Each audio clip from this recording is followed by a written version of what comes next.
పూరీలోకి curry ఎలా చేయాలనేది ఈ వీడియోలో చూద్దాం. చాలా ఈజీగా, సింపుల్‌గా, టేస్టీగా చేసుకోవచ్చు. మనం ఎక్కువగా హోటల్స్ నుండి తెచ్చుకున్నప్పుడు పూరీ తెచ్చుకున్నప్పుడు దానిలో కర్రీ తినడమే గానీ, చాలా తక్కువ సార్లు మనం ఇంట్లో వండుకుంటాము.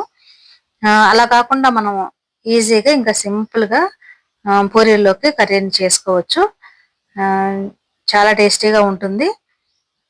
ఇంకా మనకి హోటల్‌లో కంటే మనం నీట్‌గా ఇంట్లో చేసుకుంటే కూడా హెల్త్‌కి మంచిది కాబట్టి నెక్స్ట్ టైమ్ నుండి మనం పూరీ చేసుకున్నప్పుడు ఈ విధంగా కర్రీ చేసుకుంటే చిన్న పిల్లల నుండి పెద్దవారి వరకు ఎవరైనా ఇష్టంగా తింటారు.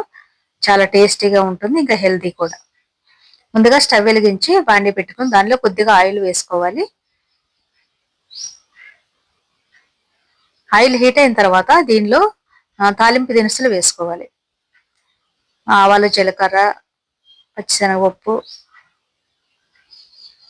ఎండుమిర్చి ఇవన్నీ వేసుకోవాలి.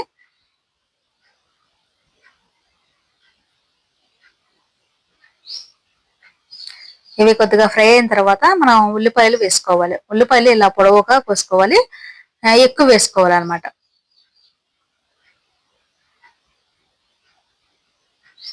మనకి ఎంత ఎక్కువ వేసుకుంటే ఉల్లిపాయలు అంత టేస్టీగా ఉంటాయి. దీంట్లో కొద్దిగా ఉప్పు వేసుకున్నాను. రాళ్ళ ఉప్పు వేసుకున్నాను. అంటే కొద్దిగా త్వరగా ఫ్రై అవ్వడం కోసం అనేసి ఉప్పు వేసుకోవాలి. ఇది కొద్దిగా ఫ్రై అవుతున్నప్పుడే పచ్చిమిర్చి వేసుకోవాలి. అలాగే కొద్దిగా కరివేపాకు కూడా వేసుకుని వీటన్నిటిని మంచిగా ఫ్రై చేసుకోవాలి.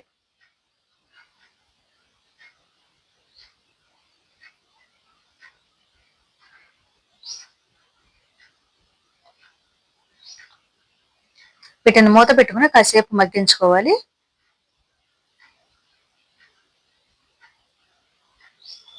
ఇప్పుడు దీనిలోనే కొద్దిగా అల్లం వెల్లుల్లి పేస్ట్ వేసుకోవాలి.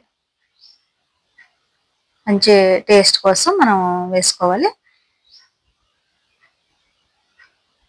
మన ఇష్టం, వేసుకున్నా పర్లేదు, వేసుకోకపోయినా పర్లేదు. కొద్దిగా టేస్ట్ బాగుండాలంటే మనం అల్లం వెల్లుల్లి పేస్ట్ వేసుకుంటే టేస్ట్ బాగుంటుంది అనమాట. ఇది కూడా పచ్చివాసన పోయే వరకు ఫ్రై చేసుకోవాలి. అలాగే ఒక బంగాళదుంపని నేను ఉడికించి మెత్తగా స్మాష్ చేసుకున్నాను. అంటే చేత్తో మెత్తగా ఇలా చేసుకుంటే మనకి మెత్తగా అయిపోతుంది అనమాట. ముక్కలుగా కాకుండా చేత్తో ఇలా స్మాష్ చేసుకోవాలి. దీన్ని కూడా కలుపుకోవాలి. కొన్నిసార్లు మనం ఆలుగడ్డ వేసుకోవచ్చు. ఒక్కొక్కసారి వేసుకోకపోయినా పర్లేదు. అంటే ఇది వేసుకుంటే ఒక టేస్ట్ ఉంటుంది. వేసుకోకపోతే ఇంకో టేస్ట్ ఉంటుంది అనమాట. ఈ ఆలుగడ్డ, బంగాళదుంప స్మాష్ ఇది ముక్కలు వేయినప్పుడు ఉల్లిపాయలు ఎక్కువ వేసుకోవాలి. దీనిలో కొద్దిగా పసుపు, కొద్దిగా ఉప్పు వేసుకోవాలి. ఆల్రెడీ కొద్దిగా ముందు వేసాను కాబట్టి చూసుకుని కొద్దిగా ఉప్పు వేసుకోవాలి. వీటన్నిటిని మంచిగా కలుపుకోవాలి. మనకి ఏ విధమైన కారం వేయాల్సిన అవసరం లేదు. ఈ పచ్చిమిర్చి కొద్దిగా ఎక్కువ వేసుకుంటే ఆ కారమే సరిపోతుంది అనమాట.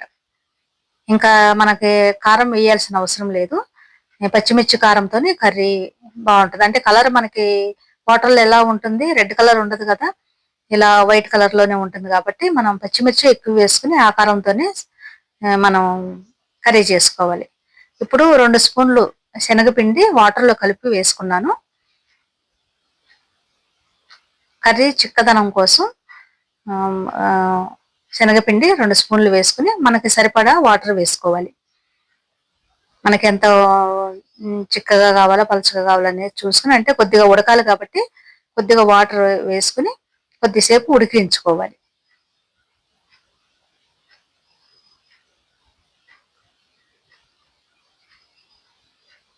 చూడండి ఇలా ఉంది. ఇంకా కావాలంటే కొద్దిగా వాటర్ వేసుకోవచ్చు. ఇవి ఒకసారి తిప్పుకుని మూత పెట్టి కొద్దిసేపు ఒక 5 నిమిషాలు ఉడికించుకోవాలి.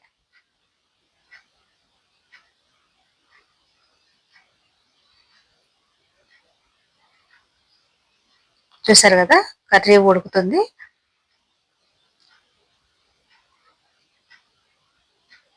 ఇలా కావాలంటే ఇలా స్టవ్ ఆఫ్ చేసుకోవచ్చు.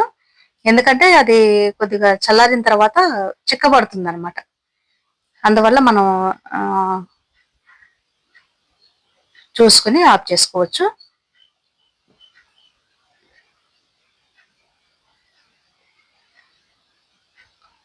చూడండి, ఈ మాత్రం అయితే సరిపోతుంది. దీన్ని చపాతీల్లో కూడా తినొచ్చు, పరోటాల్లో తినొచ్చు. పూరీలనే కాకోకుండా మన మన ఇష్టం అనమాట. చపాతీ, పరోటా, పూరీకైతే ఇంకా బెస్ట్ కాంబినేషన్ కాబట్టి పూరీకి అయితే బాగుంటుంది. ఇంకా చపాతీ, పరోటా వీటిల్లో కూడా చాలా బాగుంటుంది.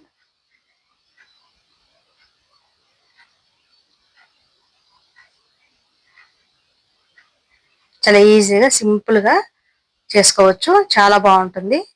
మనం హోటల్లో తెచ్చుకుంటే ఎలా ఉంటుందో మనకు తెలియదు కాబట్టి మనం ఇంట్లోనే ఈ విధంగా కర్రీని రెడీ చేసుకోవచ్చు.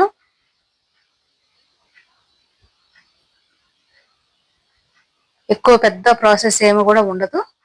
నేను స్టవ్ ఆఫ్ చేసా కదా, చూడండి ఇప్పుడు కొద్దిగా చిక్కబడింది అనమాట.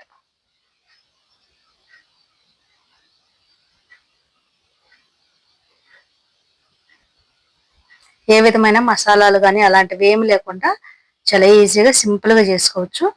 చాలా టేస్టీగా ఉంటుంది.